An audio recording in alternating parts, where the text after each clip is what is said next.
Dead America, the Bahamas, Part 1, by Derek Slayton. Chapter 1, Day 0 plus 5, 6:37 a.m. Captain Barrett pushed open the heavy door leading out onto the upper deck of the cruise ship, a steaming cup of coffee cradled in his left hand. The salt air greeted him with a cool, briny embrace as he stepped into the open space, the gentle sway of the vessel beneath his boots familiar after days spent on board. The deck stretched out before him, lined with cushioned loungers and small bistro tables that had been arranged for passengers who would never again take advantage of them. He scanned the area out of habit, his eyes sweeping for any sign of movement, though he knew the entire ship had been cleared and locked down for days. Satisfied that he had the space to himself, he picked out a chair on the eastern side of the deck, positioning himself so that he would have a clear view of the horizon. He set his coffee on the small table beside the chair before lowering himself into the seat with a quiet exhale. His feet came up onto an adjacent ottoman, and for the first time in what felt like an eternity, he allowed his shoulders to relax. He had left his weapons in his cabin, not a knife on his belt, not a sidearm at his hip, not even the small folding blade he typically carried as a backup. Just the coffee, the chair, and the slowly brightening sky above the water. The days leading up to this morning had been nothing short of brutal. Clearing the turned passengers off the cruise ship had taken every ounce of skill and patience his squad possessed, working compartment by compartment, deck by deck, until every last creature had been put down. There had been a few close calls along the way, moments where the situation had threatened to spiral out of control, but ultimately every member of his squad had come through it without serious injury. The civilians on board had not been so fortunate. Many had been lost in the initial outbreak, and more had fallen during the operation to secure the vessel. Still, the survivors had been gathered, the ship had been made safe, and they had bought themselves a measure of breathing room out here on the open water. Barrett wrapped both hands around his coffee cup and let the warmth seep into his palms. The first golden sliver of the sun crested the eastern horizon, painting the water in shades of orange and pink that seemed almost too vivid to be real. He took a slow sip, the bitter heat of the coffee mingling with the warmth now spreading across his skin from the rising sun. For a few precious minutes, there was nothing else. No reports to file, no decisions to weigh, no monsters to put down. Just a man, a cup of coffee, and a sunrise. The peace did not last. The door behind him opened with a soft hiss, and a familiar set of footsteps approached across the deck. Barrett did not bother to turn his head. He recognized the man behind the boots before he could get within 10 yards of him. "I thought I might find you here," Sergeant Robinson said. Barrett took another slow sip of his coffee before responding. "And I thought I might get one morning apiece," Barrett said. "Sorry, Cap." Barrett finally looked up, taking in the sight of his second in command. Robinson had his own steaming mug in hand, the steam curling up into the cool morning air. The sergeant looked tired but alert, the way he always did when something was rolling around in the back of his mind. Barrett motioned with his free hand toward the empty chair beside him. Robinson accepted the invitation, lowering himself into the seat and stretching his legs out in front of him. The two soldiers settled into a comfortable silence, both turning their attention to the sun as it continued its slow climb over the horizon. Neither man spoke for several minutes. There was something sacred about a sunrise after a string of bad days, something that demanded a moment of quiet acknowledgement. The water glittered with the reflected light, and the gentle slap of waves against the ship's hull provided a steady rhythm beneath the silence. Once the sun had fully cleared the horizon, Barrett took another sip of his coffee and finally broke the quiet between them. "Anything of interest going on this morning?" Barrett asked. "It was a quiet night," Robinson said. "Any radio chatter?" Barrett asked. The question carried more weight than the casual tone suggested. Barrett had been carrying a low simmer of worry ever since the squad had decided not to return to the main force. Going dark on the chain of command was not a decision he had taken lightly, and a part of him was always waiting for the other shoe to drop. A ship appearing on the horizon, a helicopter inbound, someone coming to collect him and his men for the choices they had made. "Talk to a handful of civilians, same story as always," Robinson said. "Some begging for help we can't give them. Others just saying hello as they sail right past us." "No military?" Barrett asked. Robinson shook his head. "It's been days, Cap, and based on everything we've seen and heard from the mainland, They have more than enough to deal with. We're the furthest thing from their minds, Robinson said. Barrett shot his sergeant a sharp look, the kind that said exactly what he was thinking, without a single word being spoken. Robinson let out a long sigh, then reached down and rapped his knuckles against the wooden planks of the deck beside his chair. The gesture earned him a quiet nod from his captain. "Thank you," Barrett said. "I do have a bit of interesting news, however," Robinson said. Barrett raised an eyebrow and turned slightly in his chair to face his sergeant more directly. "Oh, do share," Barrett said. "It's our VIP. Evans noticed it overnight and, well, might be easier to just show you," Robinson said. The corner of Barrett's mouth twitched at the mention of the VIP. The label had started as a joke from one of the privates and had stuck like glue, even though everyone on the ship knew that the so-called dignitary was nothing more than a single creature they had kept contained in a locked crew break room for observation. Barrett gave his coffee cup a small shake, the contents sloshing audibly as he listened for the splash. It was nearly empty. "I could use a refill anyway." "Come on," Barrett said. The two men rose from their chairs, leaving the loungers behind as they made their way back toward the door leading inside. Barrett took one final glance at the sunrise over his shoulder, savoring the last of the warmth before stepping back into the climate-controlled interior of the ship. They walked through a short hallway lined with framed nautical artwork before reaching the base of a staircase that led up to the bridge. At the top of the stairs, Barrett pushed open the door leading onto the bridge, stepping into the wide command space. Captain Hayes stood at the helm, his hands resting lightly on the edge of the console as he watched the morning unfold through the wide windows.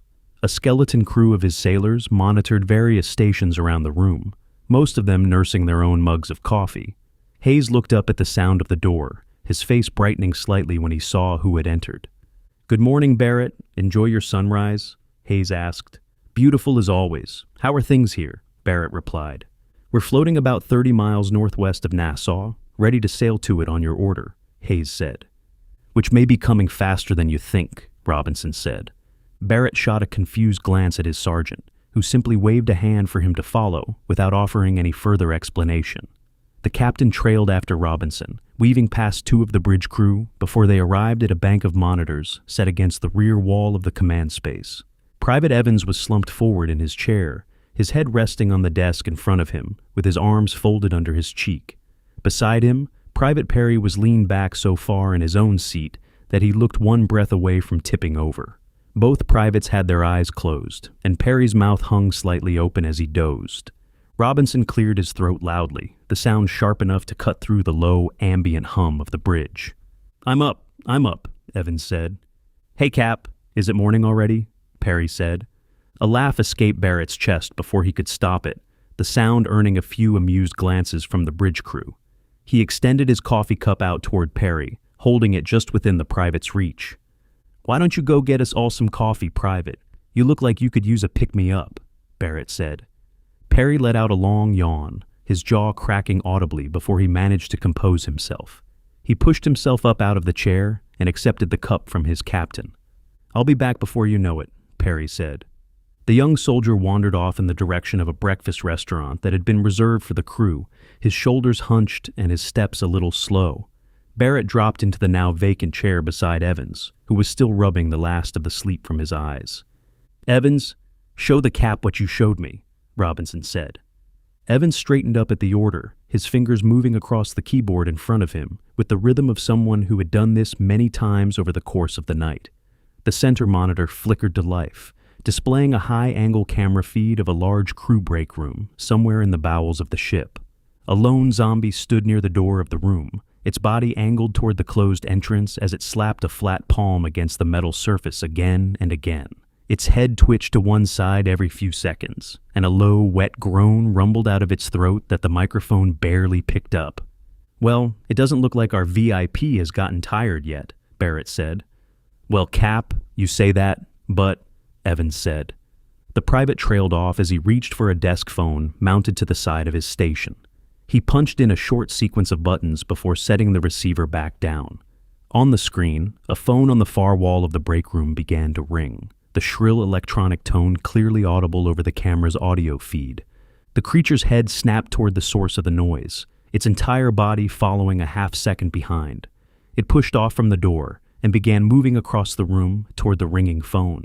Barrett leaned forward in his chair, his coffee forgotten as he stared at the screen. The ghoul was not sprinting. It was not even moving at the kind of charging pace they had become accustomed to seeing from the creatures. Instead, it was shuffling, its feet dragging slightly with each step as it crossed the break room. "Why isn't it running?" Barrett asked. "Honestly, we're not sure. But Evans here noticed that it was moving awkwardly a few hours ago," Robinson said. Barrett gave his sergeant a curious look that asked the question for him. "Okay, more awkward than usual," Robinson said. "It was like it had lost a step," Evans said. "Tell him what you did next," Robinson said. Evans angled himself toward his captain, his expression brightening, with the kind of energy a soldier got when he had something useful to contribute. "Well, I radioed the guards outside the door, and we starting yo-yoing it," Evans said. "Yo-yoing it?" Barrett asked. "I'd make a call, have it run to the far wall. They'd knock on the door, get it running back. We did it for hours," Evans said. Evans gestured toward the screen, where the creature had reached the ringing phone and was now slapping at it with the same dull persistence it had shown at the door moments earlier. "And here's the result. It's still faster than I'd like, but it's a lot slower than it was," Evans said. Barrett watched the screen for a long moment, his mind working through the implications. The thing on the monitor was still dangerous, still capable of killing a man if he let his guard down, but the speed difference was unmistakable. Days ago, it would have been a blur of motion across the room. Now, it was a slow, dragging march. "So, what do you think?" Barrett asked. Evans and Robinson exchanged a glance, having a brief silent conversation with one another. Both men shrugged in near-perfect unison. "It means there's a chance this is happening to the other ones out there. And if that's the case," Robinson said, "then making landfall doesn't sound like we have a death wish," Barrett said. The words hung in the air on the bridge for a moment. Barrett leaned back in the chair, his eyes drifting from the screen up to the wide windows at the front of the bridge. Somewhere out there, beyond the gentle curve of the horizon, an island full of those things was waiting. An island that might just be tilting in their favor for the first time since this whole nightmare had begun. He turned his head toward the front of the bridge, where Hayes stood watching the exchange with a patient expression. "Captain Hayes, I think it's time to set sail for Nassau."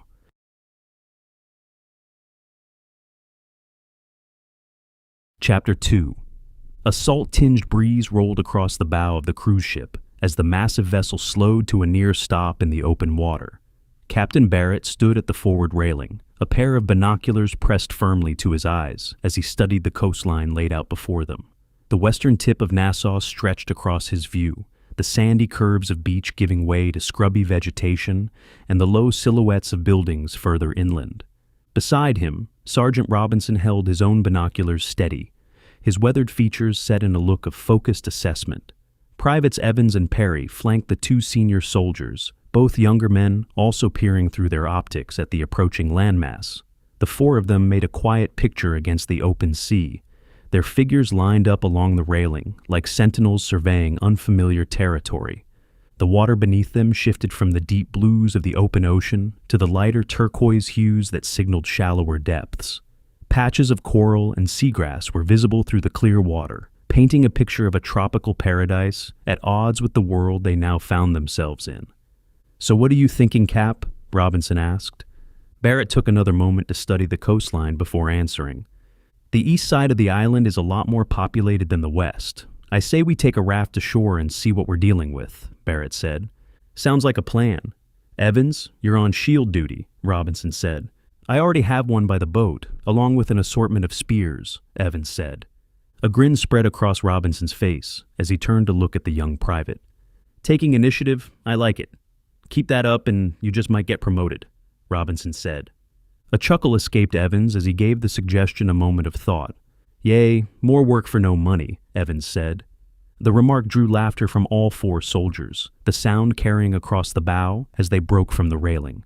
The momentary levity was a welcome relief from the heavy weight of what awaited them on the island, and the men carried that lightness with them as they made their way toward the door leading to the lower decks where the rafts were stored.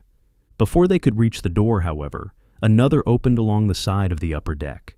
Captain Hayes stepped out from the entrance leading from the bridge, his expression carrying the kind of urgency that put a brake on any further joking among the squad. "Barrett, we picked up a radio signal on the island," Hayes said. Barrett came to a stop and turned to face the ship's captain. The other 3 soldiers paused as well, their attention shifting to the new development. "You didn't respond, did you?" Barrett asked. "Of course not, but it sounds like someone that could use your help, though," Hayes said. Barrett took it in for a beat. If there were survivors nearby, it could complicate their recon mission, but leaving people behind when the squad had the means to help was not a call he was prepared to make. "Where are they?" Barrett asked. Hayes reached into the breast pocket of his uniform jacket and produced a folded slip of paper. He handed it over to Barrett, who unfolded it and scanned the address scrawled across it in neat handwriting. "I checked our system, and it looks like they're in the clubhouse of the golf course. If you're landing at Sims Point, it's roughly a mile straight west," Hayes said. "What kind of resistance are we looking at?" Robinson asked. "They didn't say, but it sounded like it was more than they could handle," Hayes said. Barrett looked over at his squad, scanning each face in turn. None of them voiced an objection. Robinson and Evans both gave non-committal shrugs, the kind of gesture that said they were game for whatever the captain decided. "If we're going to the trouble of getting on shore, we might as well make it worth our while," Perry said. Barrett nodded slowly, the decision crystallizing in his mind as he took one final glance at the slip of paper in his hand. He had a feeling the broadcast had been looping for hours already, the signal echoing out into the empty airwaves over and over again, with no one to answer it. "All right, let's go see if we can make a difference," Barrett said. The squad turned and resumed their march toward the lower decks. Their boots clanged against the metal stairs as they descended through the ship, level by level, past the carpeted passenger areas and into the more utilitarian crew sections below. The change in atmosphere was palpable as they went deeper, the soft lighting and polished wood giving way to bare metal walls and industrial fixtures. The enclosed launching bay sat near the waterline of the ship, accessible through a thick metal door that one of Hayes's crew members had pre-opened for them. The space inside was cavernous and echoed with the lapping of water against the side of the hull, the air carrying the briny tang of the sea and the faint scent of fuel. A small boat with an outboard motor sat already lowered into the calm water inside the bay, secured to the platform by a pair of ropes. The vessel was simple and practical, just large enough for the 4 of them, and whatever supplies they cared to bring along. Along the wall beside the boat sat a small collection of weapons that Evans had assembled in advance. The shield was the first item that drew attention. Evans had clearly put some thought into the construction, having taken the body of a large rolling trash bin, the kind a truck would empty with a hydraulic lift, and cut it down to a manageable size. The thick plastic curved naturally to provide coverage for the user, and the rolled edges gave the makeshift defense a measure of structural integrity that a flat sheet would have lacked. A pair of leather straps had been bolted through the back, allowing the user to slip an arm through and grip a sturdy crossbar. Beside the shield rested half a dozen spears, each one crafted from a broom or mop handle with a kitchen knife affixed to the business end. The knives were lashed in place with what appeared to be a combination of duct tape and electrical wire, the join points reinforced enough to keep the blade from twisting under pressure. "You've been busy," Robinson said, as he picked up one of the spears and gave it an experimental thrust. "Plenty of time when you're stuck on a boat," Evans said. The squad members each grabbed a pair of the makeshift weapons before climbing aboard the small craft. Their rifles remained slung across their backs, the sidearms riding in holsters at their hips. Each man carried what ammunition he had between his magazines and pouches, but the days of running a magazine dry every time a creature poked its head around a corner were long behind them. The supply situation across the entire ship was less than ideal, and every round needed to count for something now. Once everyone was situated in the boat, Evans hit the button on the wall near the bay door. A motor whirred to life somewhere above them, and the wide metal door began rolling upward into the ceiling, much like a residential garage door, but on a far larger scale. Daylight spilled into the bay as the door cleared the waterline, revealing the open ocean beyond. Barrett took position at the rear of the boat, settling onto the wooden bench seat behind the outboard motor. He gripped the throttle handle and gave it a careful twist, the engine sputtering to life with a low rumble that echoed off the walls of the bay. He guided the boat out through the opening and onto the open water. The cruise ship loomed above them as they pulled away, the towering hull a comforting fortress at their backs. Ahead of them, The western tip of Nassau grew steadily larger as they cut across the gentle swells. Sims Point came into focus as they neared the shore, the small dock and modest stretch of beach taking on more detail with each passing minute. Barrett kept the throttle at a moderate setting, conscious of the noise the engine was producing, not wanting to attract attention to their landing. The closer they got, the more he could make out the details of the beach. A few figures moved along the sand near the water's edge, their motion catching the squad's attention right away. Barrett eased back on the throttle, slowing the boat to a crawl as he studied the figures through narrowed eyes. 3 of them, each one ambling along the sand with the same awkward, stumbling gait that their VIP had demonstrated. None of them were charging. None of them were sprinting. Their heads had snapped in the direction of the boat the moment the engine noise had reached them, and now all 3 were shambling toward the dock with the slow, plodding purpose of predators that had finally found prey. "Let's take them down quick," Barrett said. He guided the boat the rest of the way to the dock, easing alongside the wooden structure with a careful hand on the throttle. Robinson reached out and grabbed onto one of the pilings as they came in, holding the boat steady against the gentle current while Barrett killed the engine. A coil of rope sat at the bow, and Barrett retrieved it as Robinson, Evans, and Perry climbed out onto the dock with their weapons in hand. Barrett looped the rope around a cleat on the dock and tied it off with a quick knot, ensuring the boat would still be there when they needed it. By the time he climbed out and joined the others, his squad had already moved into position toward the shore end of the dock. Evans took point with the shield held firmly in front of him. The plastic curve of the repurposed trash bin offered solid coverage from his shoulders down to his thighs, with enough room for him to peek over the top to track the approaching creatures. He planted himself at the very edge of the dock, where the wooden planks met the sand, his boots set wide and his weight balanced low. Robinson stepped in directly behind Evans, his spear held in a high grip with the kitchen knife angled forward. Perry took up the position behind Robinson, mirroring the stance with his own makeshift weapon. The 3 soldiers formed a tight little phalanx at the dock's edge, ready to receive whatever came at them. The trio of ghouls took a moment to close the distance, their dragging steps slow enough that Barrett had time to make his way down the dock and observe the engagement from a few paces back. The creatures let out hollow, rasping sounds as they neared, like air being forced through a clogged pipe. The lead creature reached Evans first, its arms extending forward in a clawing gesture as it tried to grab at the young soldier. The shield met the zombie with a solid thunk, the plastic surface absorbing the impact and stopping the creature's advance.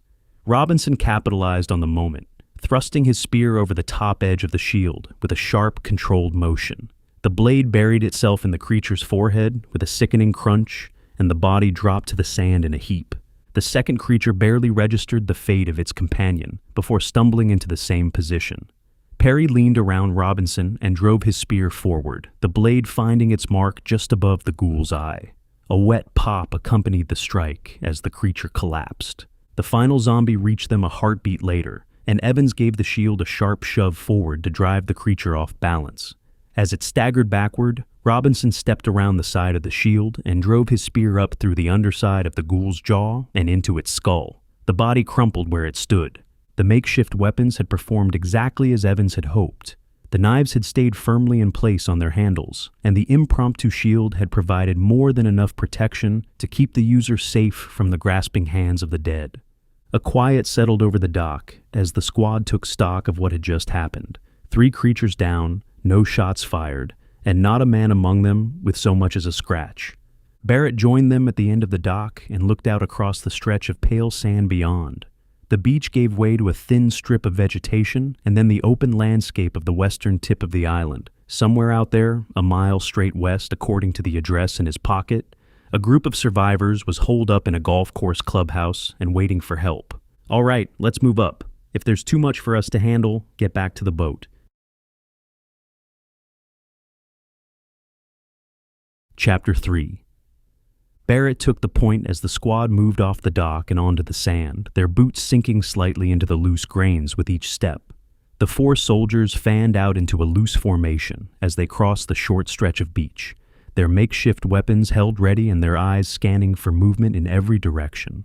A few stragglers wandered along the periphery, all of them moving with the same slow, dragging shuffle as the creatures they had put down at the dock. Barrett picked off the first one with a clean thrust to the side of the head as it stumbled toward him, the spear punching through the temple with surprising ease. Robinson handled the next with a similar strike, and Evans and Perry each took down a creature of their own before the squad reached the asphalt road that ran along the back edge of the beach. The road led them into what could only be described as paradise on paper. Manicured lawns rolled up to sprawling estates set back from the street, each home larger than the last. Palm trees lined the sidewalks at evenly spaced intervals, and the homes themselves boasted clay tile roofs, wraparound balconies, and architecture that screamed money on every level. Wrought iron gates and stone columns flanked the driveways, with luxury vehicles visible behind the bars of more than one entrance. "Somehow, I don't think we can afford to live in this neighborhood," Perry said. "Shit, Perry, we ain't even rich enough to walk through this neighborhood," Robinson said. A round of laughter rolled through the squad as they continued down the road. The mood lifted noticeably with the joke. The disconnect between the beauty of their surroundings and the nightmare that had unfolded over the past 5 days was hard to wrap a mind around. As they walked, Barrett caught glimpses of motion through several of the front windows they passed. Figures moved within the shadowed interiors, their shapes barely visible, but their meaning clear enough. The homes had not been spared. Each one was its own little tomb waiting to spill open. "Keep your heads on a swivel," Barrett said. The men adjusted their formation slightly, each one taking a sector of responsibility to cover. They continued down the road in a watchful silence, the only sounds being their footsteps on the asphalt and the occasional cry of a seabird overhead. A few blocks deeper into the neighborhood, the squad came upon a sight that brought them to a stop. A small group of creatures stood in a yard, surrounded by a chest-high wrought iron fence, their bodies clustered near a stone fountain that had long since stopped flowing. 4 of them in total, judging by Barrett's quick count. The moment the creatures registered the squad's presence, they began their slow shuffle toward the fence. Their heads tilted at strange angles as they moved, and a chorus of dry, gurgling sounds rose from their throats as they came on. "Just like our VIP back on the ship," Evans said. "That's a damn fine catch, Evans," Barrett said. Evans' chest puffed out a fraction at the compliment from his captain. With a nod from Barrett, the squad moved up to the fence and took positions just outside the reach of the grasping hands.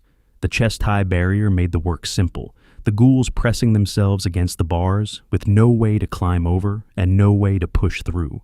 Robinson went first, driving his spear through the eye socket of the lead creature and dropping it where it stood. Perry took the next with a thrust to the bridge of the nose, the blade punching deep into the skull.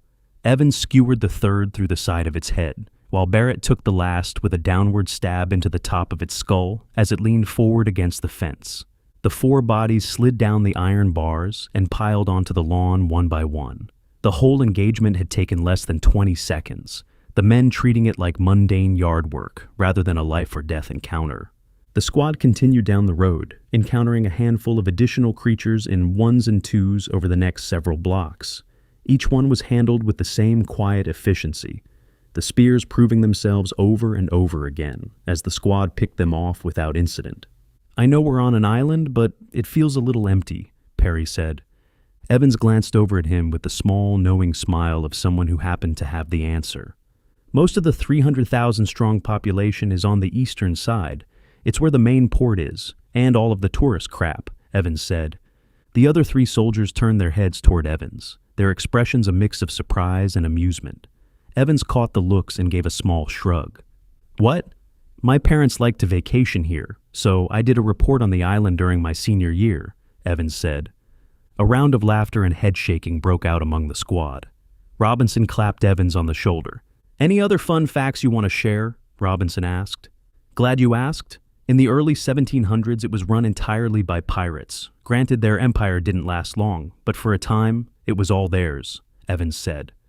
Before Evans could continue with whatever historical tidbit he had lined up next, Barrett raised a closed fist into the air. The signal cut Evans off mid-thought, and the 4 men came to a hard stop in the middle of the road. A heavy quiet settled over the neighborhood as the squad listened. After a few seconds, a thick wave of sound reached their ears, drifting in from somewhere up ahead. It was the unmistakable noise of dead throats giving voice in concert, dozens upon dozens of them blending together into one continuous drone. "I think we found some of the locals," Robinson said. Perry took a few cautious steps forward, drifting toward the corner of a large estate that sat closest to their position. He leaned around the edge of the home and peered into the open expanse beyond, his hand resting on the stone for balance. After a moment of observation, he pulled back and turned to face the others. "That looks like the golf course over there," Perry said. "So the clubhouse should be ahead," Evans said. Barrett gave a small nod and motioned for the squad to follow. The four men crossed the lawn of the estate. Perry had just been peering around, their boots sinking into the manicured grass as they approached the property line. A waist-high stone fence separated the yard from the adjacent property, and each man swung a leg over and dropped down on the other side without breaking stride. The home in front of them was a textbook example of new money excess. 2 stories of stucco and stone rose up from a meticulously landscaped foundation, with arched windows and a heavy front door framed by ornate columns. The kind of place that would have a marble entryway and a chandelier just inside the door. Barrett held up his hand again as they reached the front of the home, motioning for the squad to stack up at the entrance. Robinson took position on the door handle while Evans set up with his shield ready and Perry took up rear guard, his spear in hand. A quick test of the handle confirmed that the door was unlocked. Robinson eased it open and stepped aside, allowing Evans to move through the threshold first with the shield held high. The interior of the home matched its exterior expectations to a T. Pale marble flooring stretched out from the entrance in every direction, the polished surface reflecting the natural light that streamed in through the tall front windows. A massive chandelier hung from the cathedral ceiling overhead, its crystal pendants catching the light and casting tiny rainbows across the marble. A grand staircase curved up to the second floor along the back wall of the foyer. Movement registered to Barrett's left almost as soon as they cleared the doorway. A creature came stumbling out of what appeared to be a formal dining room, its hands stretched forward and its mouth working open and closed. Robinson stepped past Evans and met it with a quick spear thrust, the blade finding the soft spot just above the ghoul's left eye. The body went down hard, the impact echoing off the marble. "Clear right," Perry called out from the other direction, having already taken down a creature that had come at him from a connecting hallway. The squad swept through the rest of the first floor in a coordinated push, splitting into pairs to cover ground faster. They found 2 more creatures on the lower level, one in a sprawling kitchen and another trapped in what looked like a maid's pantry. Both were dispatched without ceremony, the spears doing their work quickly. "Clear," Evans called from the back of the house. "Clear," Robinson echoed from the kitchen. "Clear," Perry confirmed from the front parlor. The chorus of clears rolled through the home, and Barrett gave a nod of satisfaction. He led the squad to the curving staircase, and the 4 men ascended to the second floor with their weapons held ready.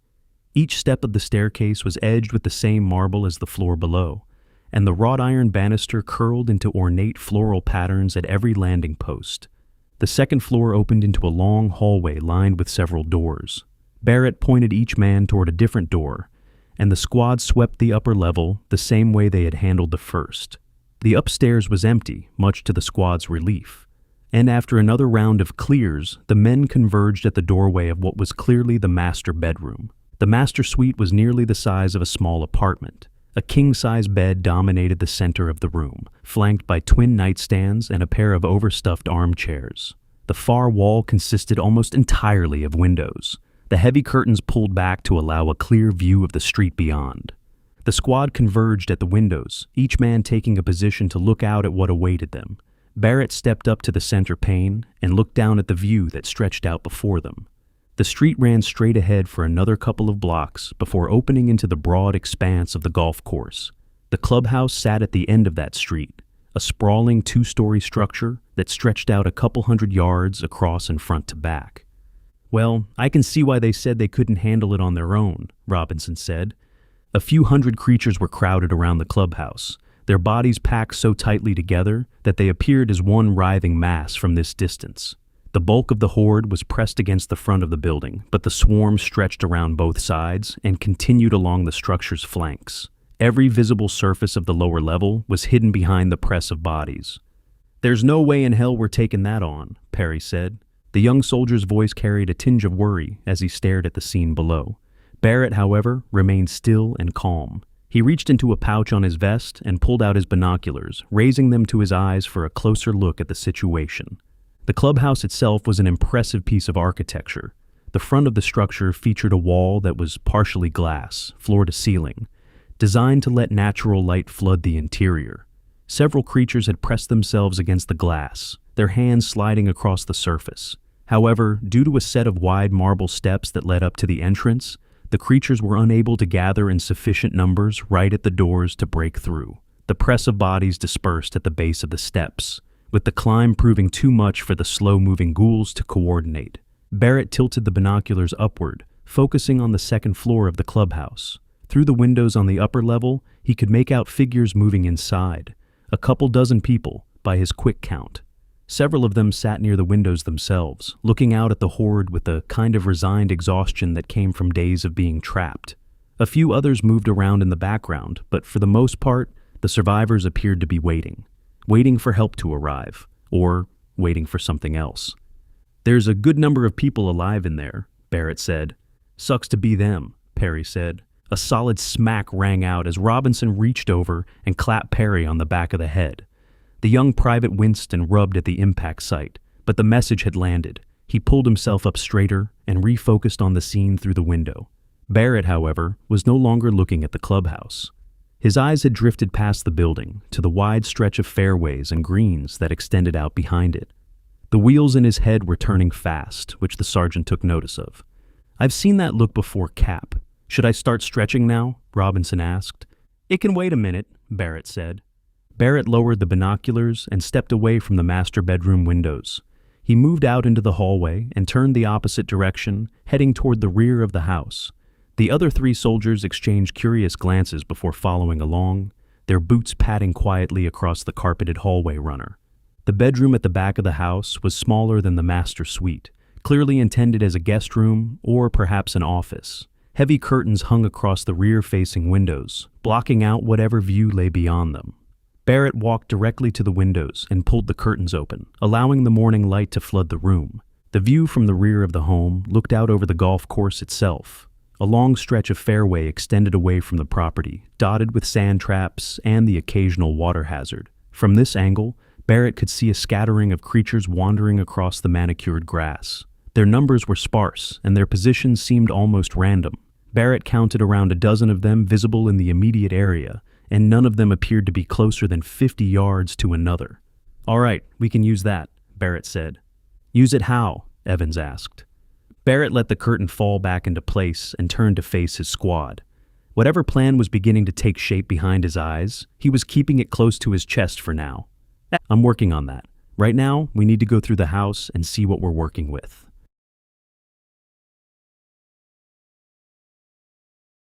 Chapter 4. Several minutes had passed by the time the soldiers found their way back to the kitchen, each man having combed through his assigned section of the home with care. The kitchen itself was a showpiece of modern luxury, all polished granite countertops and stainless steel appliances arranged across a footprint larger than most apartments. A center island the size of a dining table dominated the middle of the space, complete with a built-in cooktop and a bank of pendant lights hanging overhead. Evans was already at the refrigerator when Barrett walked in. The door pulled wide as the younger soldier peered into the cool interior. The appliance hummed quietly, the indicator light glowing steadily on the control panel. Evans pulled a bottle of water from one of the door shelves and twisted off the cap as he turned to face his captain. A long swallow took down nearly half of the bottle, and he let out a quiet exhale of satisfaction as he lowered it. "All right, talk to me. What do we have?" Barrett asked. "No weapons to speak of," Perry said. "That's not surprising. Guns are hard to come by down here," Robinson said. Barrett nodded. "Anything that can draw a crowd?" Barrett asked. "I found a couple of emergency weather radios. They're charged up, but they're not going to make a ton of noise," Evans said. Evans set his water bottle down on the granite counter and reached into the cargo pocket of his pants. He produced one of the radios, a compact handheld unit with a small flip antenna sprouting from the top corner. The plastic body was bright yellow, designed to be visible in a survival situation, and a small screen displayed the current band. He clicked on the unit and turned the volume dial to its highest setting. The speaker came to life with a wash of static, followed by the recorded voice of an automated weather service. The droning narration described conditions from several days back. the broadcast clearly looping in the absence of any newer updates being recorded. The sound was loud enough to fill the kitchen with a steady noise, but Barrett raised a hand and motioned for Evans to cut it. The young soldier hit the power button and the broadcast died mid-sentence. "That will work," Barrett said. "Work for what, Cap?" Robinson asked. "We need to pull as many of those things away from the clubhouse as we can," Barrett said. "Pull them where?" Perry asked. "Out to the golf course," Barrett said. "All right, I'll bite." "Why are we doing that?" Evans asked. "Because we're going to go in and get those people out," Barrett said. A moment of silence followed Barrett's announcement as the other 3 soldiers stared at their captain. The plan had clearly not been what any of them were expecting, and the weight of what Barrett was proposing settled over the kitchen. "And do what with them?" Robinson asked. "We're going to take them back to the ship. See what they know about what's happening on the island," Barrett said. "What happens if we can't pull all of them away from the clubhouse?" Evans asked. Barrett tapped the assault rifle slung across his chest and offered the squad a small smirk. The answer was self-evident in the gesture, and the other men understood the implication right away. "Kind of defeats the purpose of drawing them away, doesn't it?" Robinson asked. "Ideally, we'll use them on the way out," Barrett said. The other 3 soldiers exchanged a few glances, each one wearing an expression that suggested they were not particularly fond of the plan. None of them voiced an objection, however, and after a moment they offered small, reluctant nods of acceptance. "So, who is the rabbit?" Perry asked. "Since you asked, why don't you and the Sarge do it?" Barrett said.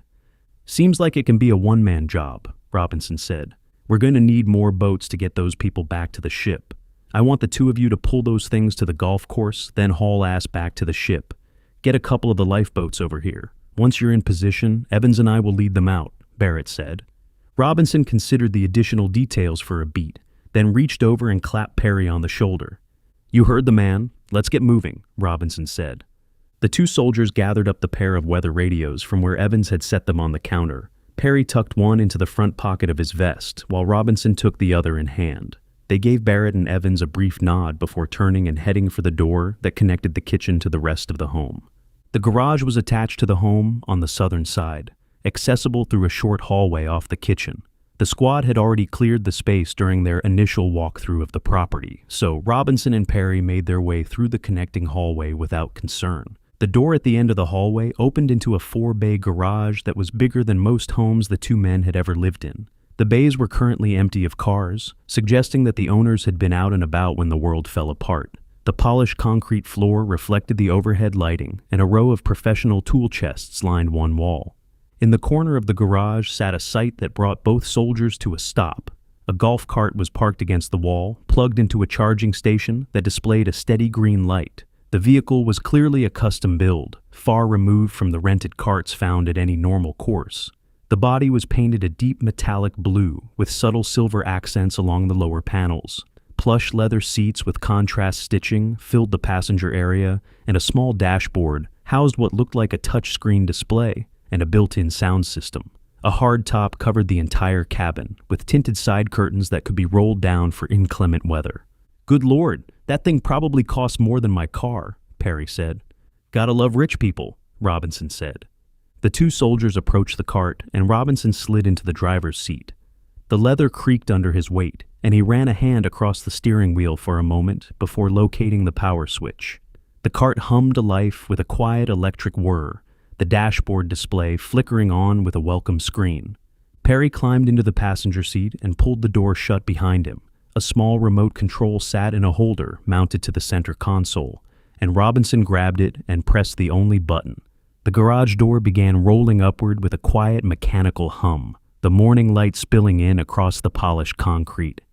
Robinson eased the cart forward and out into the driveway, the smooth electric motor making barely a whisper as they cleared the threshold of the garage. He guided the vehicle down the long driveway and out onto the street, turning in the direction of the clubhouse without needing any further instructions. The cart rolled quietly down the road, the lack of engine noise allowing them to move without drawing any attention.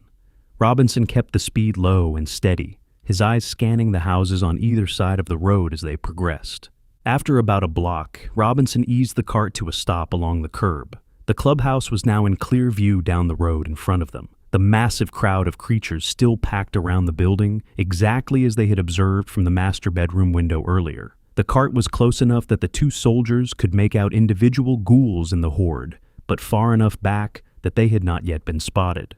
For a long moment, neither man said anything. The sheer mass of the dead pressed against the clubhouse was a sobering sight at close range, and the prospect of drawing even a portion of that horde toward them was enough to give either soldier pause. Robinson finally broke the silence, his voice carrying the kind of dry resignation that came with accepting an unpleasant task. "Well, staring at it ain't going to change the situation. Why don't you fire those radios up?" Robinson said. Perry gave a small nod and pulled both radios from his vest. He clicked the power switches on each unit one after the other and turned the volume dials all the way up. The static-laced voice of the automated weather report filled the air, carrying out in every direction. "Let's do it," Perry said. Robinson released the brake and eased the cart forward, picking up speed as they rolled toward the horde. Perry leaned slightly out of his side of the cart and let out a pair of sharp, two-fingered whistles, the piercing sound cutting through the morning air. He repeated the move every few seconds, his free hand clutching his rifle in his lap. When they were within 50 yards of the rear edge of the horde, Robinson drew his sidearm from its holster on his hip. He extended his arm out the driver's side of the cart, lined up a target near the back of the crowd, and squeezed the trigger once. The crack of the gunshot echoed across the open street, and the round punched into the back of a creature standing on the periphery of the horde. The ghoul barely registered the impact, the bullet doing nothing to its slow-moving body other than punching a hole through its shoulder. Robinson had not been aiming for a kill. He had been aiming for noise. The combination of the whistles, the droning radios, and the gunshot was enough to do the job. A significant portion of the horde turned at the various sounds, the heads of the creatures at the back swinging around in the direction of the cart. A ragged swell of noise rose from the dead as the rear of the mob began peeling away from the building and shuffling toward the new disturbance. "Keep your eyes open for runners," Robinson said. Perry readied his rifle, holding it across his chest as he gave his sergeant a tight nod. He turned in his seat to keep watch on the approaching mass of dead, his eyes flicking from one creature to the next as he searched for any sign that one might be faster than its companions. Robinson cut the wheel and turned the cart back in the direction of the golf course. He kept his speed low, slow enough that the trailing horde could maintain visual contact and continue their pursuit. The creatures shuffled along behind them at their broken pace, the entire mass moving as one slow, shambling wave drawn forward by the constant noise. The cart rolled along a paved path that ran along the edge of the property, and after a couple of minutes, Robinson guided the vehicle onto the wide expanse of the first fairway. The grass was still meticulously maintained, the irrigation system clearly having continued running on its automated cycle, even with no one around to enjoy the results. He kept the cart angled across the open ground at a slow crawl, allowing the trail of creatures behind them to keep pace. Once they had drawn well out onto the course, Perry stood up partway in his seat and ducked his head out the rolled-up window opening on his side of the cart. He twisted around to look back at the trail of dead following them, his eyes squinting against the sun. "How are we looking?" Robinson asked. "We didn't get them all, but we definitely attracted some attention," Perry said. Robinson glanced at the rearview mirror mounted on the windshield of the cart. He could see the long, ragged line of creatures stretched out behind them, drawn away from the clubhouse and now committed to following the cart wherever it led. Let's hope it's enough for them to break through.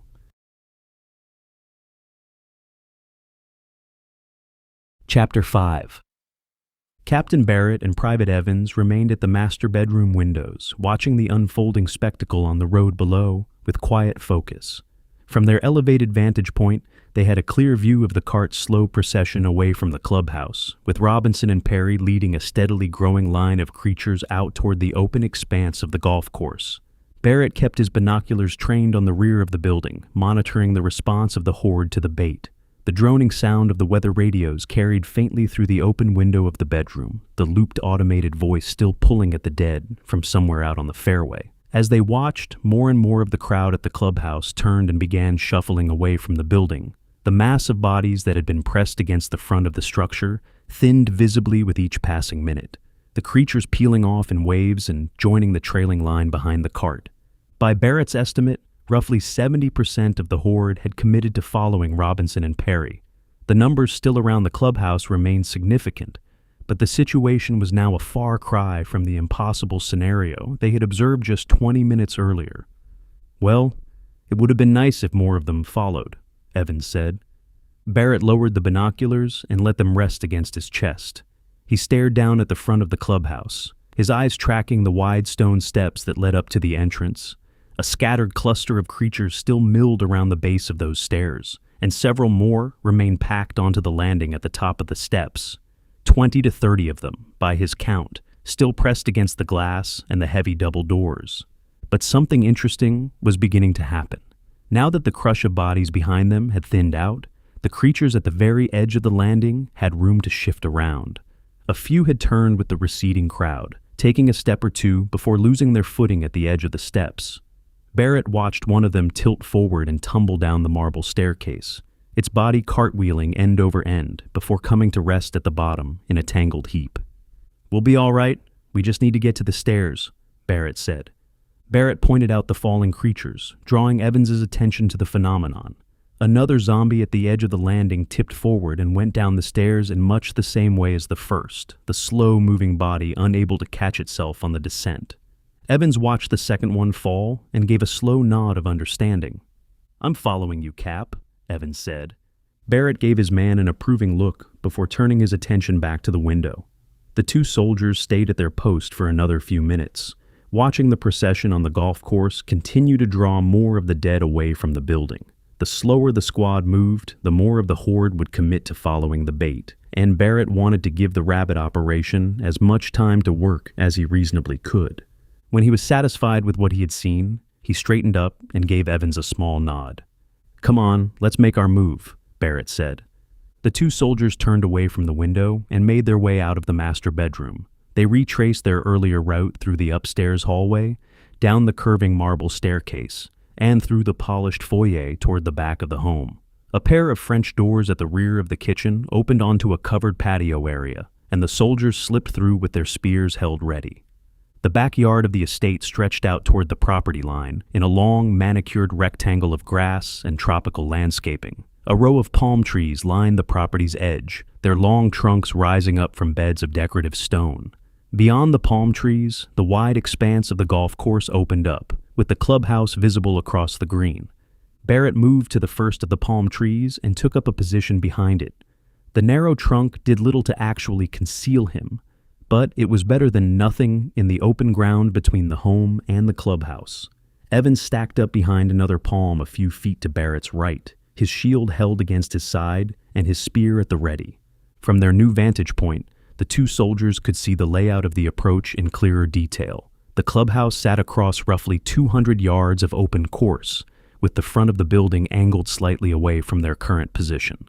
Between them and the wide stone steps that led up to the main entrance, several dozen creatures still wandered across the open ground.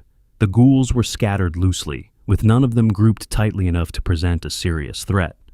"So, what happens if we get up there and they don't want to let us in?" Evans asked. Barrett gave the question a moment of thought before answering. It was a fair concern, and one he had considered briefly while watching the building. The survivors inside had no reason to trust two strangers banging on their door in the middle of a crisis, but they had also been the ones broadcasting for help, which suggested they were at least open to the possibility of rescue. "Then we shrug, tell them that we tried, and get back to the docks," Barrett said. Evans nodded and shifted his grip on his spear. The two soldiers held their position for a few more moments, waiting until the line of creatures trailing the cart had stretched farther out across the course. Once Barrett was satisfied that they had as much breathing room as they were going to get, he gave Evans a quick nod. "Move up," Barrett said. Barrett broke from the cover of the palm tree first, his spear leveled in front of him as he advanced across the open ground. Evans came out from his own tree a half step behind, the shield raised and his weapon ready to strike. The two soldiers moved at a steady jog, keeping their footing on the manicured grass while staying alert for any sign of a runner among the scattered creatures. The first ghoul to register their presence let out a wet, hissing call as it turned in their direction. Barrett met it with a clean thrust of his spear, the blade punching through the creature's eye socket and dropping it to the grass. He pulled the spear free and continued forward without breaking stride. Two more creatures angled toward them from the right. Evans took the closer of the pair with a quick stab to the temple. then used the shield to ram the second one off its feet. As the ghoul went sprawling on its back, Evans dropped the point of his spear through the top of its skull and pinned the creature to the ground. The two soldiers pushed forward through the scattered dead, working in tandem to clear a path toward the clubhouse. Barrett took the leading edge and put down anything that came directly at them, while Evans worked the flanks and kept their backs clear. The pace was steady, but not frantic, the soldiers in complete control of the situation. After a couple of minutes of measured advance, the two men reached the edge of the clubhouse parking lot. A scattering of vehicles still occupied the spaces, most of them luxury models that fit the profile of the establishment's regular clientele. A few sedans of more modest pedigree were mixed in among the high-end machines, presumably belonging to the workers who had been on duty when the world went sideways. Barrett dropped another creature near the rear bumper of one of the luxury cars, his spear finding its mark with quiet precision. Evans took down two more in quick succession, the shield doing most of the work as the ghouls came in from different angles. The fight in the parking lot began to draw attention. As more creatures fell to the soldiers' spears, the noise of the engagement attracted others from the surrounding area. Barrett glanced around and saw a growing number of figures angling toward them from across the lot, all of them moving at the same slow, dragging pace. "They're starting to gather," Evans said. "Good, that's what we want," Barrett said. Barrett pulled his spear back and swung it sideways, smacking the wooden shaft against the back of one of the parked luxury vehicles. The blade struck the metal panel with a sharp, ringing ping, the sound carrying clearly across the parking lot. The noise had the desired effect. The remaining creatures on the landing at the top of the stairs turned in their direction, their heads tilting in confusion at the new sound. Several of them began shuffling forward at the edge of the landing, drawn by the disturbance. "Up to the stairs," Barrett said. The two soldiers pushed forward through the parking lot, weaving between the parked cars and putting down any creature that got within reach of their spears. By the time they reached the open ground at the base of the stairs, they had cleared close to a dozen of the dead from their path. A few more ghouls remained behind them, but the immediate area in front of the steps was relatively clear. Barrett halted within 10 yards of the bottom step and brought his spear up into a guard position. Evans pulled up beside him with the shield, the two soldiers forming a small defensive line as they waited to see what the creatures on the landing would do. The ghouls at the top of the stairs were now actively trying to come down. The first of them reached the edge of the landing and stepped forward, only to find that its legs lacked the coordination to manage the descent. The creature pitched forward and went tumbling down the marble steps, its body striking each stair on the way down, before coming to rest at the bottom in a broken sprawl. A second ghoul followed the first, and then a third. Each one made the same uncoordinated attempt at the stairs, and each one ended up rolling and crashing down to the pavement below. The bodies began piling at the foot of the steps, the impact of each fall enough to leave the creatures momentarily stunned. Barrett moved up and put down the ghouls on the ground in front of them, driving his spear through skull after skull as the creatures tried to right themselves. Evans handled the flanks, using the shield to shove back several creatures that had managed to close on them from the parking lot side.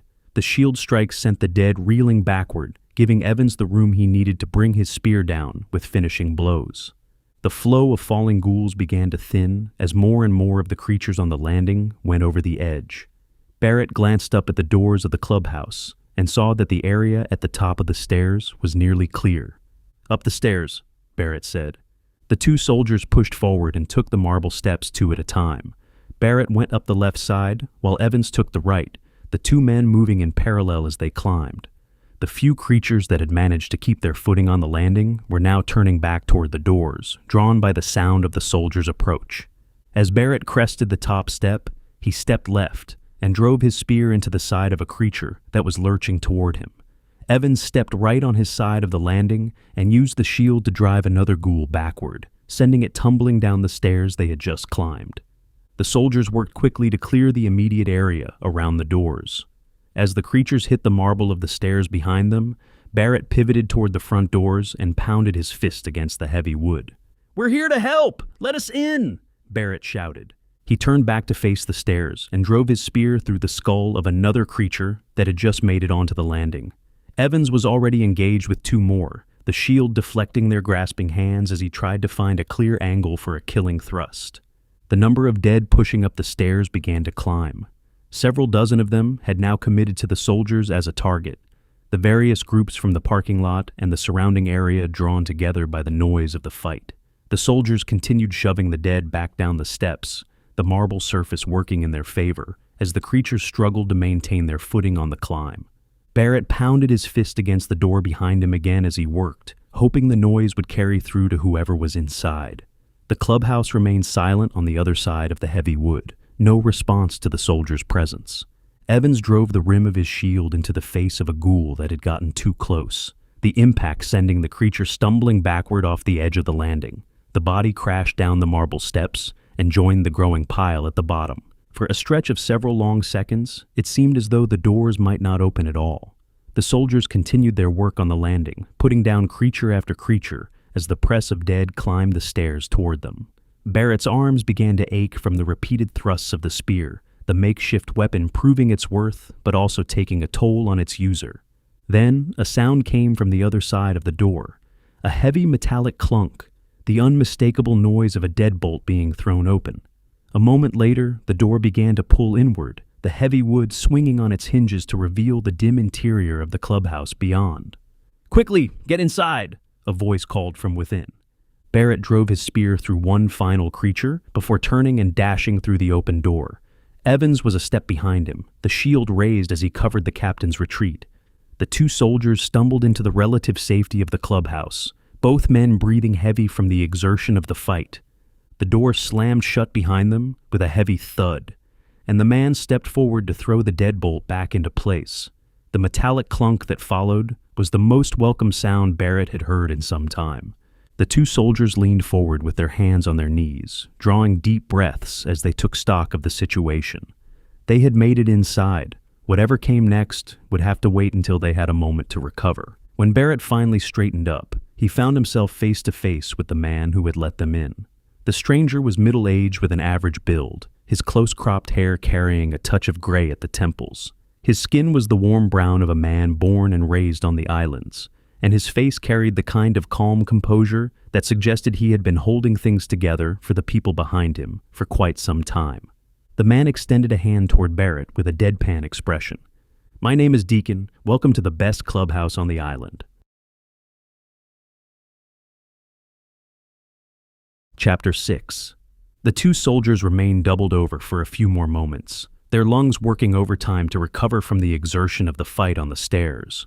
The interior of the clubhouse was cool and dim compared to the bright sun outside, the air conditioning still running on whatever automated cycle the building's systems were set to. Pale tile floors stretched out in every direction from the entry foyer, with display cases of golf memorabilia lining the walls. The first dull thump against the front door pulled all three men's attention back to the threat outside. The sound was followed by another, and then several more in rapid succession. Deacon flinched at the noise, his eyes darting toward the heavy wood as a steady drumbeat of muffled groans began to build from the other side. Barrett straightened up first, his breathing settling back into a controlled rhythm. He extended a hand toward Deacon. "Deacon, I'm Captain Barrett, and that's Private Evans. We're here to help," Barrett said. Deacon accepted the handshake, but kept his eyes locked on the front door for a moment longer. The sound of the dead pressing against the wood seemed to draw his attention more than the introductions, and when he finally turned back to face the soldiers, his expression carried a hint of concern. "I do not mean to sound ungrateful, but I am unsure of what two men are going to be able to do against that mob outside," Deacon said. A chuckle escaped Barrett as he gave Deacon an understanding nod. The reaction was a fair one, and he had been expecting some version of this question from the moment they had made the decision to get to the clubhouse. "I would be skeptical too, Deacon, but we're not alone. As we speak, two of my men are heading back to the cruise ship that is floating just off the coast. They're going to meet us at Sims Point and take everybody back to the ship," Barrett said. The information seemed to land hard for Deacon. The older man's eyebrows lifted and his lips parted slightly, the news clearly outside the scope of anything he had been daring to hope for in recent days. "You have a ship?" Deacon asked. "A massive one, with plenty of room and food," Evans said. Deacon turned his head toward Evans and held his gaze for a long moment. A swell of something pushed up behind the older man's calm exterior, his composure flickering as the meaning of what he was hearing started to settle in. He swallowed hard, blinked a few times in rapid succession, and pulled himself together with a small shake of his head. "So you heard Jody's radio broadcast?" Deacon asked. Barrett gave a small nod in confirmation. The simple gesture seemed to puzzle Deacon, who tilted his head slightly as he processed the response. "But if you heard it, then why did you not respond?" Deacon asked.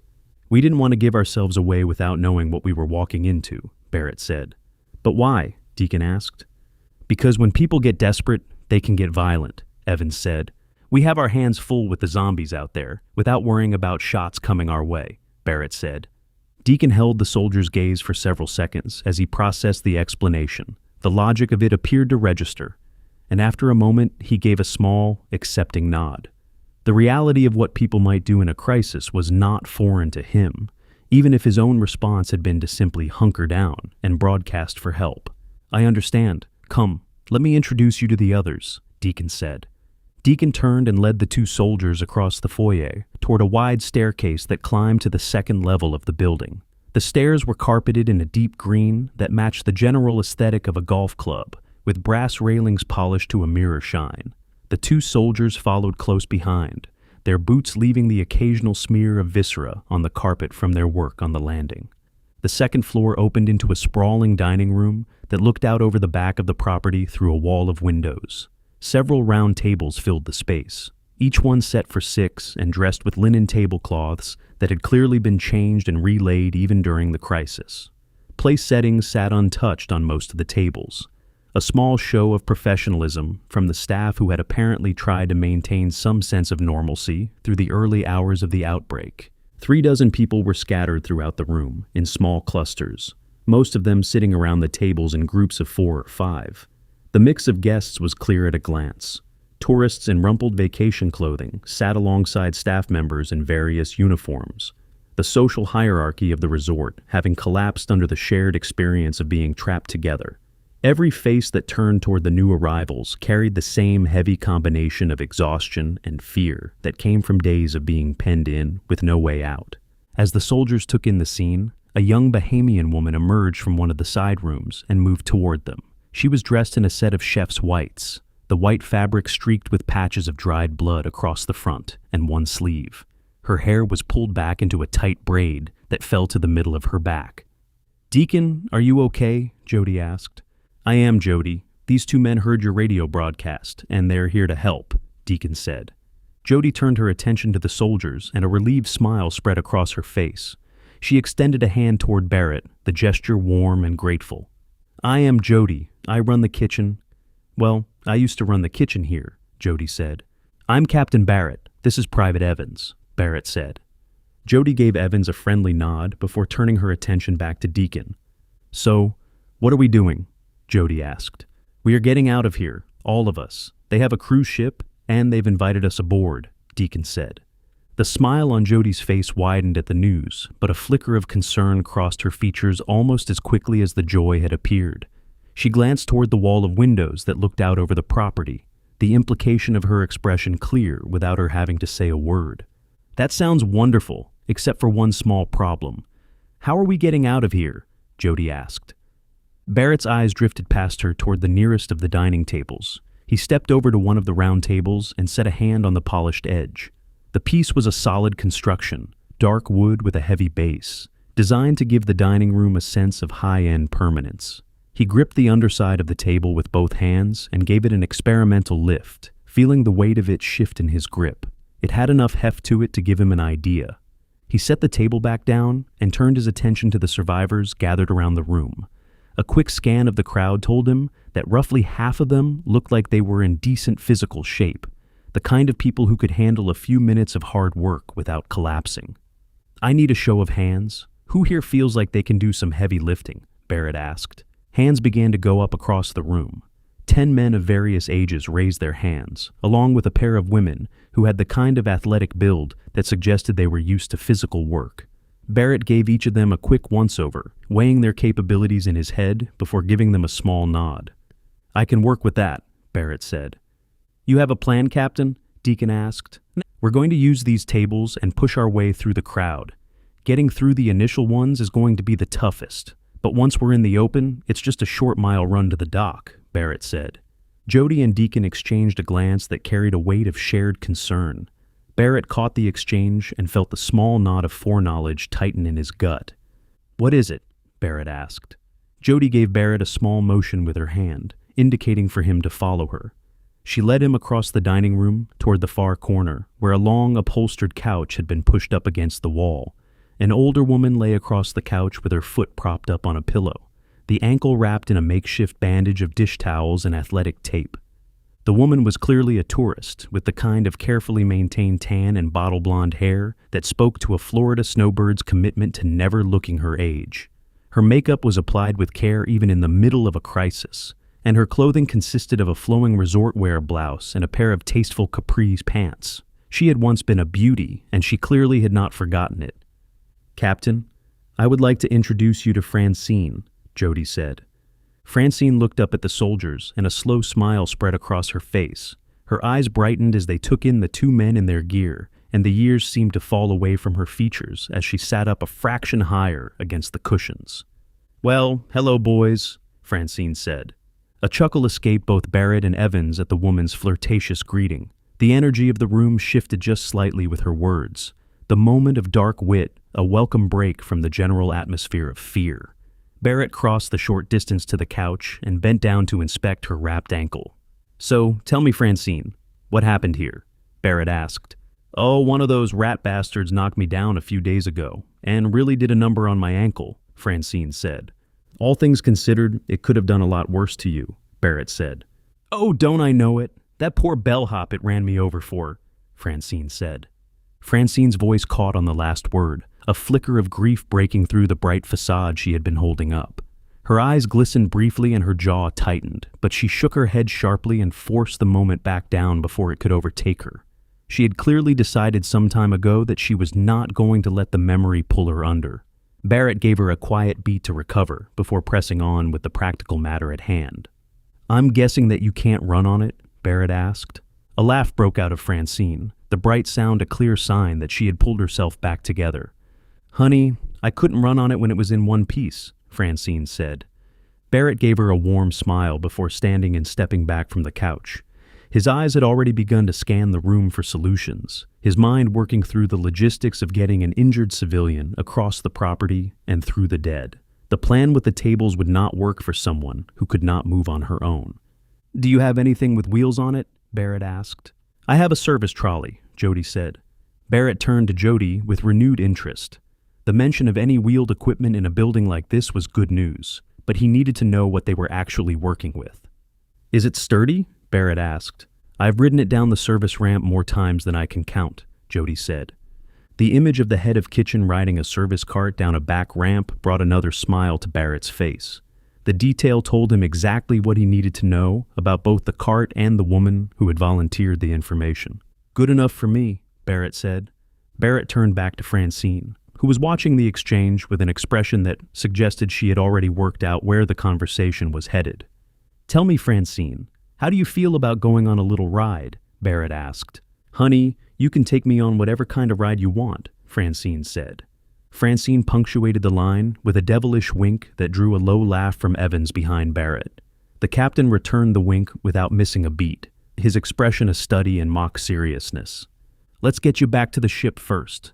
Business before pleasure," Barrett said.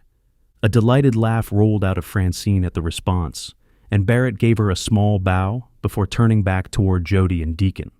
The brief moment of levity faded as his attention shifted back to the work ahead, his expression once again set with the focus of an officer running through the steps of an operation. "Is there a handicap ramp outside?" Barrett asked. "The rear entrance," Deacon said. Barrett gave a quick nod and let his eyes drift toward the back wall of the dining room. The wall of windows looked out over a stretch of rolling fairways, but somewhere below them was the rear of the building. He could already hear the dull noise of more dead pressing against the back doors, a smaller but still notable wash of sound rising from the lower level. The horde at the front had taken the bulk of the attention, but the dead had still managed to wrap around the building enough to make the rear approach a problem of its own. "Then let's start staging people over there. I don't want my men staying at the docks any longer than they need to," Barrett said. Chapter 7. Barrett walked the length of the line that had formed at the rear door of the clubhouse, his eyes scanning each face as he passed. The civilians stood in a loose double-file formation, with the strongest of the group at the front and the rest trailing back through the long service hallway. The air was close and warm, the faint smell of stale food drifting in from the kitchen at the far end of the building. At the front of the line, 3 small groups of civilians had taken up positions around 3 of the round dining tables. The hinge bases of the tables had been folded in to allow the pieces to be wheeled through the doors, and each table now sat upright on its smaller folded footprint, ready to be pushed forward like a mobile barricade. The tabletops themselves remained intact, giving each group a 6-foot-wide circle of solid wood to use as cover. At the very rear of the line, the service cart rolled into position, with Francine perched on top. She had taken the situation in stride and was now propped up against a stack of folded towels that someone had stuffed behind her for support. Her injured ankle was extended out in front of her on the flat surface of the cart, and a small bag of personal items rested in her lap. "Everybody knows what their job is, right?" Barrett asked. Heads nodded up and down the line in response to the captain's question. The civilians had been briefed thoroughly over the past 20 minutes, with the table groups going over the steps of the operation several times. There was an air of quiet readiness throughout the line, a kind of focused tension that came with the moment before action. Barrett continued down the length of the line and made his way over to where Evans, Deacon, and Jody were waiting near the cart. Evans had his shield slung over one shoulder and his spear set against the wall, with his assault rifle now in his hands. Deacon stood beside the cart with his hands resting on the push bar, ready to wheel Francine wherever she needed to go. Jody was a step behind him, having taken up a flanking position with a kitchen knife clutched in her hand. "How are we looking, Cap?" Evans asked. "About as good as we're going to get," Barrett said. Barrett's gaze drifted past the trio to Francine, who was watching the preparations with an expression that suggested she was treating the whole affair as something of an adventure. She gave him a small wave when she caught his eye, the gesture as breezy as if she had been waving from a parade float. "Deacon, are you good with our friend Francine there?" Barrett asked. "Yes, I will get her to where she needs to go," Deacon said. "I will be there helping too," Jody said. "Glad to hear it. I'm going to be taking point." "Evans, I want you staying with them," Barrett said. "Nothing is getting within 10 yards of them, Cap," Evans said. Barrett gave a small nod and clapped Evans on the shoulder before turning and making his way back toward the front of the line. His boots echoed slightly on the tile floor of the hallway as he walked, and every set of eyes in the crowd tracked him as he passed. He took up a position at the very front of the line, just behind the 3 table groups, and turned to face the assembled civilians. "All right, everybody, listen up. We are about to get moving. Those of us at the front are going to clear the way. Once you are out the door, you follow me. Run hard to the left. There is a ramp that will take us down into the parking lot. From there, we're cutting through the neighborhood to the docks," Barrett said. He paused for a moment, letting the information settle. The faces in the crowd reflected a mix of fear and resolve, the survivors having clearly steeled themselves for what was coming. None of them looked happy about the plan, but none of them looked like they were going to back down from it either. "Now, there will be gunfire. It will be loud, but rest assured that I know what I am doing. Nothing is going to get close to harming you. Just keep moving, and you'll be safely off the island before you know it." "Now, are there any questions?" Barrett asked.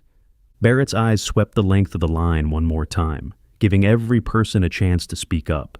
The room remained silent, with no hands going up and no objections being voiced. The civilians had clearly accepted that this was the moment, and they were ready to follow him through it. "All right, let's get this done," Barrett said. Barrett turned and stepped up to the heavy back door. The wooden surface vibrated slightly under his fingertips as he laid a hand against it, the rhythmic thuds of dead palms striking the other side, carrying through the panel. He peered through a small window set into the upper portion of the door, taking in the situation outside. A pair of zombies were pressed directly against the back of the door, their hands sliding across the wood and their teeth working open and closed against the small window. Beyond them, the landing of the rear entrance stretched out left to right across the back of the building. The landing ran level with the floor, with a half flight of stairs leading directly down to the parking lot from its center. To the left, a wheelchair-accessible ramp descended at a gentler grade to the same parking lot below. The landing itself was not as crowded as the front of the building. The bulk of the horde had stayed near the main entrance, and only a few of the dead had wandered around to the back during the day.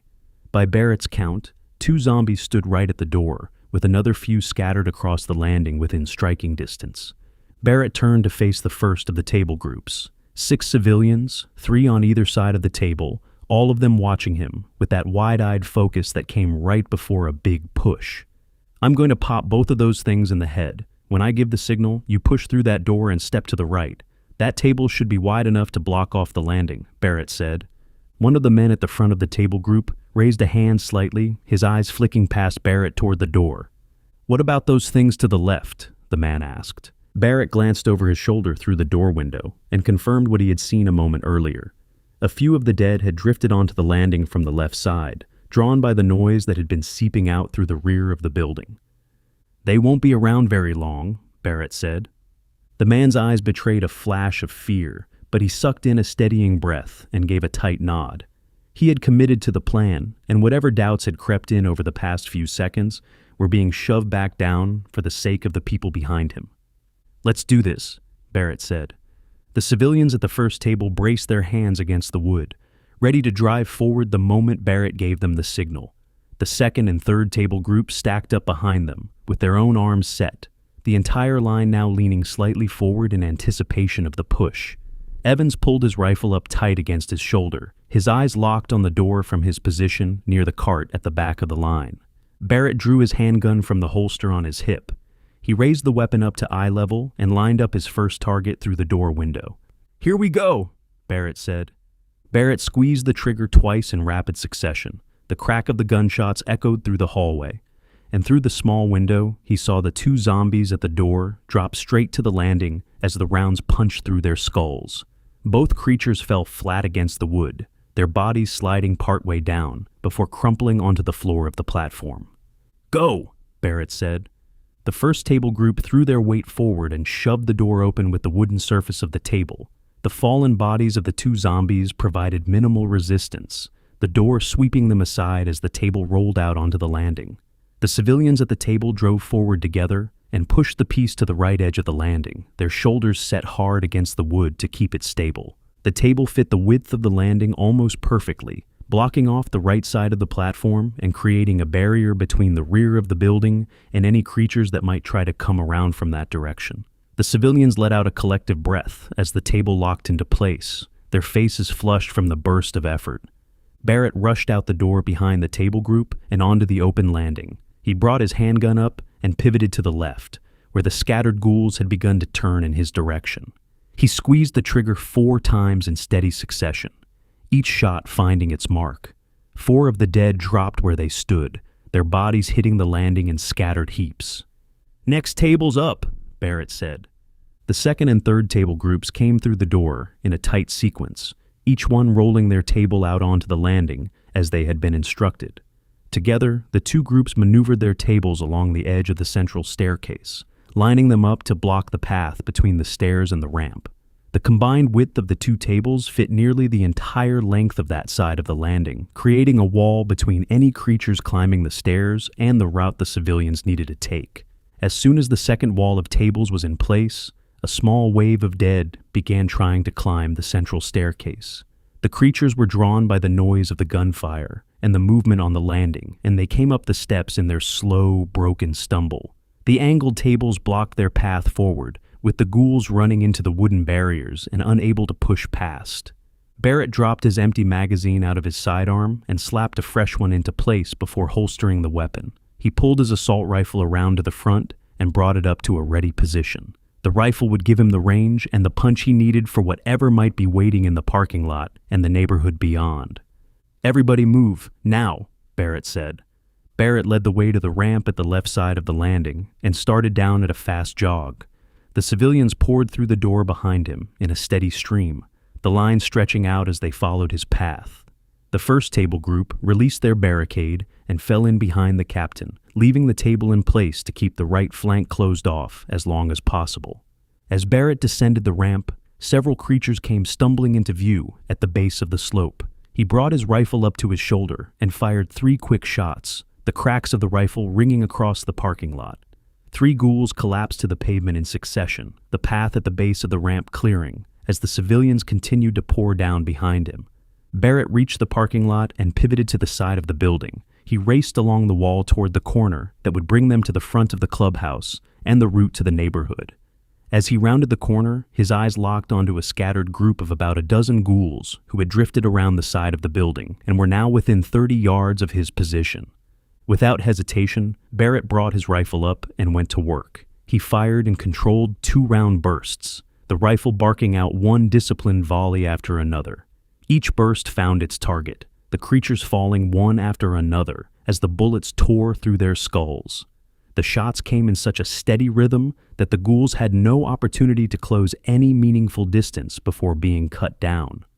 By the time the first of the civilians reached the corner of the building, Barrett had already cleared the area. The lead civilian pulled up short for a brief moment as he registered the sound of the gunfire, but Barrett had already started moving again before the others could bottle up behind him. "Everybody keep moving," Barrett said. The line of civilians flowed around the corner of the building and out onto the long stretch of road that led back toward the residential neighborhood. Barrett stayed near the front of the line, his rifle held at the ready as his eyes scanned the surrounding terrain for any further dangers. The civilians moved at a quick jog, the able-bodied helping the slower among them, and the entire group keeping pace with the lead element. Deacon and Jody pushed the service cart along the smooth pavement, with Francine still riding on top, the wheels of the cart bumping over the occasional crack in the road, but otherwise rolling without trouble. As the front of the line reached the edge of the neighborhood, Barrett heard a familiar sound from the direction of the clubhouse behind them. The sharp crack of an assault rifle cut through the air, followed by another and then several more in rapid succession. Barrett turned to look back toward the building and spotted Evans on the rear landing. The private had stayed behind with the last of the civilians and was now standing at the edge of the central staircase, firing into a small cluster of dead that had managed to climb up far enough to be a problem. The clean reports of the rifle echoed across the open ground, and the creatures at the top of the stairs went down in quick succession. A second later, Evans gave a sharp arm signal to the table groups that had remained on the landing to hold the barricade. The civilians at the tables stepped back from the wood and gave the heavy pieces a coordinated shove forward. The tables tipped over the edge of the landing and crashed down onto the central staircase, the heavy wood landing on top of the climbing dead.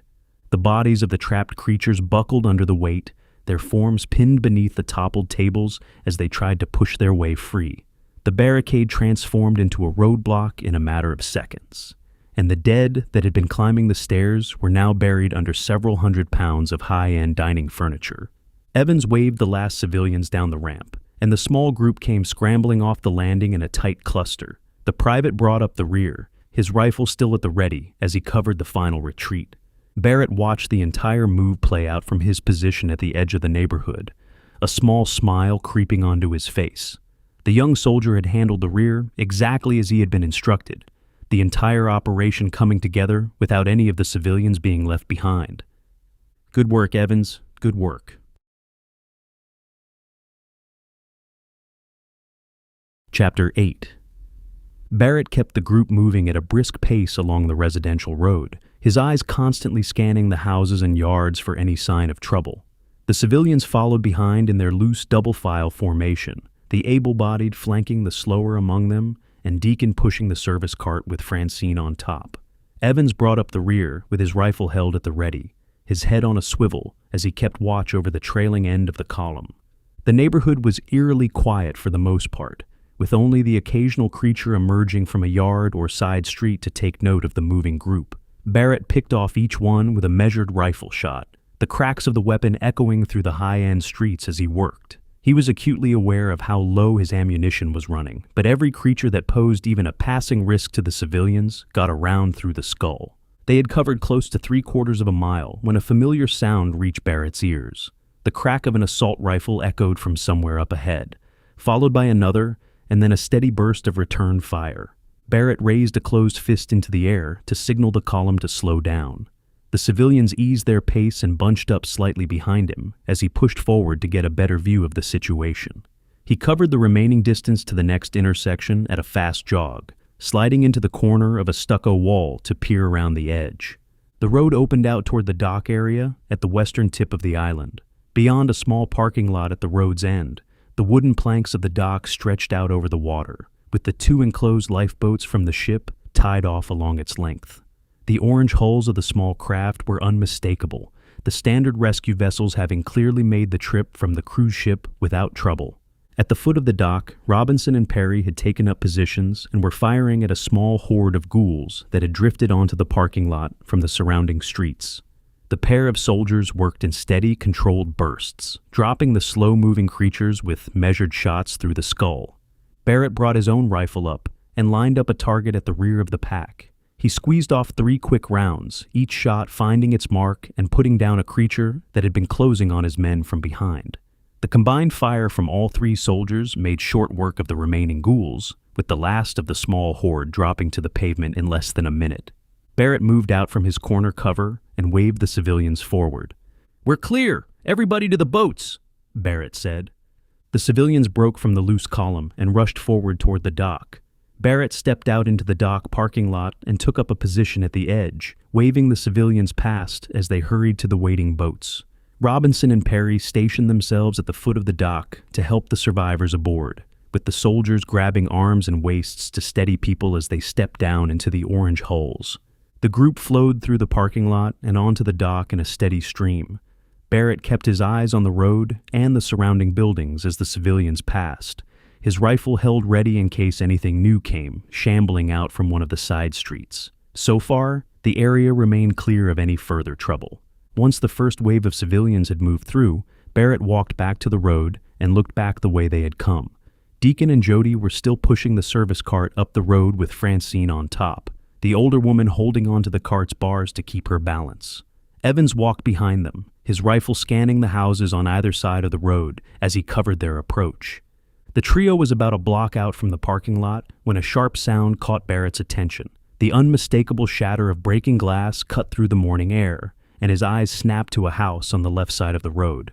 The front of the home featured a glass door set within a heavy wooden frame, and that glass door had just exploded outward as a body crashed through it. The creature that came tumbling out had clearly been trapped behind the glass with the wooden inner door left open. The thing had been throwing itself against the barrier for who knows how long, and the noise of the survivors passing must have been enough to finally drive it through. The body hit the front walkway in a tangle of limbs, but it sprang back to its feet with terrifying speed. "Damn it," Barrett said. The ghoul was fresh. The skin still carried the color of a living person. The clothing still hung intact on its frame. And most worryingly, the legs still moved with the smooth, charging stride of a recently turned creature. It hit the front lawn at a dead sprint and tore toward the column of civilians on the road, eating up the distance fast. Barrett brought his rifle up to his shoulder and fired several quick rounds at the running creature. The first shot missed entirely, the angle of the runner's movement making it a difficult target. The second round caught the ghoul in the right shoulder, the impact spinning the creature slightly but doing nothing to slow it down. A third shot whistled past its head as it kept charging forward. Barrett's heart hammered in his chest as he watched the runner close the distance to Deacon and Jody. He pulled the trigger again, but the creature was already too close to the civilians for a clean shot. Any miss now would risk hitting one of the people he was trying to save. A burst of gunfire ripped through the air from a different angle. Evans had stepped to the side of the cart and raised his rifle in one fluid motion, sighting in on the runner at point-blank range. He squeezed the trigger and held it down, releasing half a dozen rounds in a matter of seconds. The bullets tore through the creature's head and neck, ripping the skull apart in a spray of dark matter that painted the asphalt behind it. The runner's body went into a forward tumble as the rounds did their work, the legs giving out beneath it as the skull was reduced to fragments.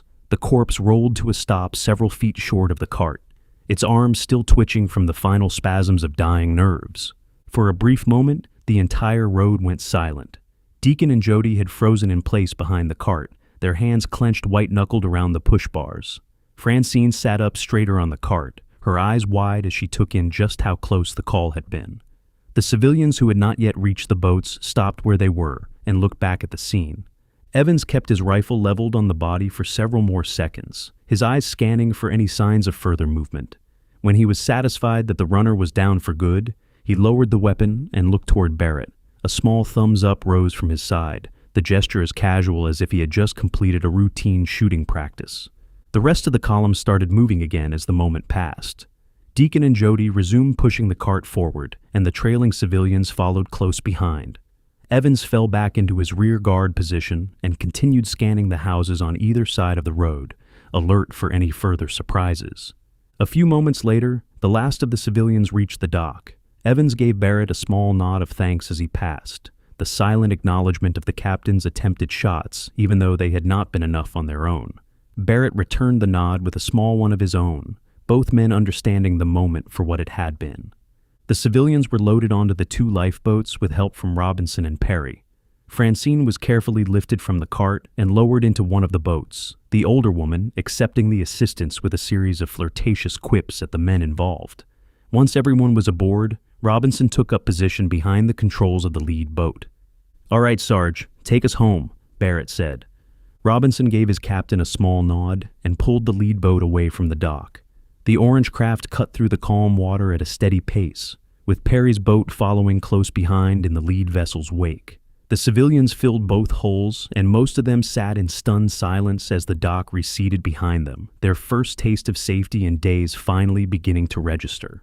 It took several minutes for the boats to reach the cruise ship. As they approached the towering hull, the rolling garage door of the launching bay opened to receive them. Robinson guided the lead boat through the wide opening and into the calm water of the bay, with Perry's craft sliding in, close behind. Barrett was the first off the boat once it had been secured to the dock plate. He stepped up onto the platform and turned to face the civilians, who were now being helped out of the orange holes one by one. He raised his hands to get everyone's attention and waited for the group to settle. "Okay, everybody. First off, welcome aboard. We have plenty of room and food, so you'll be safe and comfortable here. However," Barrett said. Barrett let the word hang in the air for a moment, the trailing pause giving the civilians a chance to brace for what was coming. He had thought about how to deliver this particular speech several times during the boat ride back, and he had decided that the only way was to be direct. "Before that can happen, our doctors are going to give you a once-over. It's nothing invasive, we just need to make sure nobody is bitten before we let you on board. Too many people lost their lives clearing this boat, and the last thing we're going to do is risk another outbreak," Barrett said. A low murmur rippled through the civilians at the announcement. Barrett looked toward Deacon, who met his gaze and gave a slow, understanding nod. The older man clearly understood the logic, and without being prompted, he stepped up to take a position beside Barrett at the front of the group. "It's going to be okay, everyone. Just do as they say," Deacon said. The civilians grumbled and shifted uncomfortably at the prospect of being examined, but Deacon's words carried enough weight that nobody pushed back against the order. They fell into a loose line behind a pair of medical staff who had appeared at the door of the bay, ready to begin the screening process. Barrett turned his attention back to Deacon as the line began to move forward. "Deacon," Barrett said. "Yes, Captain?" Deacon asked. "After you and Jody get checked out, will you join us on the bridge?" Barrett asked. "Of course, it's the least we can do," Deacon said. Barrett gave Deacon a small nod of thanks and motioned for Evans to come over. The private moved to his captain's side and waited for orders. "Go with Deacon. Once they're checked out, show them to the bridge," Barrett said. Evans gave a quick nod and turned to fall in beside Deacon and Jody. He walked them up to the front of the medical line, gently pushing past the other civilians to get the 2 of them to the head of the queue. The others voiced no objection, the priority clearly understood given the captain's request. An hour passed before Evans escorted Deacon and Jody onto the bridge. The 2 civilians had been outfitted in fresh clothes from the ship's gift shop, with both of them now wearing cruise-branded t-shirts and casual shorts that had clearly been pulled off the shelves of the onboard retail space. Each of them held a bottle of water in their hand, and the relief on their faces at finally being clean and clothed was a significant transformation from the people Barrett had met at the clubhouse. Captain Hayes stood at the helm, as he had been before, with Robinson and Perry already in attendance at the rear of the bridge. The morning light filtered through the wide windows that ran the length of the front of the room, illuminating the various stations where the bridge crew continued to monitor the ship's systems. "How are we looking, Private?" Barrett asked. "These 2 have a clear bill of health, along with everybody we've brought aboard. I tried to get them to the front of the line, but they insisted they'd be there until everyone was cleared," Evans said. "A good leader takes no shortcuts, especially when it is front of the people he protects," Deacon said. "No argument there, Deacon. No argument there," Barrett said. Deacon took a small sip from his water bottle and turned his attention to the captain. "So, Captain, what can we do for you?" Deacon asked. "We're flying blind when it comes to what's happening on the island. We were hoping that you might have some insight as to what's happening," Barrett said. Deacon glanced over at Jody, who took a half step forward in response to the silent invitation. Her hands worked the cap of her water bottle as she gathered her thoughts. "Sadly, Captain, we are not much more in the know than you are. I've managed to talk to a few people on the radio, but they are in much worse situations than we were," Jody said. "How many people are we talking about?" Barrett asked. Jody paused for a moment, her brow furrowing as she ran the numbers in her head. After a beat, she lifted her gaze back to Barrett. "Hundreds, but most of them are inland with no way to reach them. The streets are thick with those things, and unless you have an arsenal I am unaware of, I do not think you have the bullets to reach them," Jody said. "There's not a lot of those going around these days," Robinson said. "Yeah, if we were in Florida, we could just stop off at the local corner store and stock up," Evans said. Jody went quiet for a long moment, her eyes drifting toward the windows at the front of the bridge as she thought through something. After a few seconds, her expression brightened, with a small flash of recognition. "You are right. We are not armed like you Americans are. However, I was talking to a police inspector, and he would have access to weapons," Jody said. "Where was he at?" Barrett asked. "There's a resort on the southwestern side of the island, right beside a marina," Jody said. Barrett looked around at his squad and at Hayes. Every man in the room gave a small nod of agreement, the consensus building quickly without anyone needing to say a word. "Can't hurt to do a float-by, right?" Robinson asked. "I'll never turn down a resort stay," Evans said. "As long as they have those tiny umbrellas for the drinks, I'm in," Perry said. A round of low chuckles spread through the bridge at Perry's remark. Barrett gave a small smile and turned to face the ship's captain, who had been waiting patiently for whatever order was about to come his way. "Captain Hayes, if you would be so kind. Southwestern part of the island, please. We're going to go visit a resort." The end.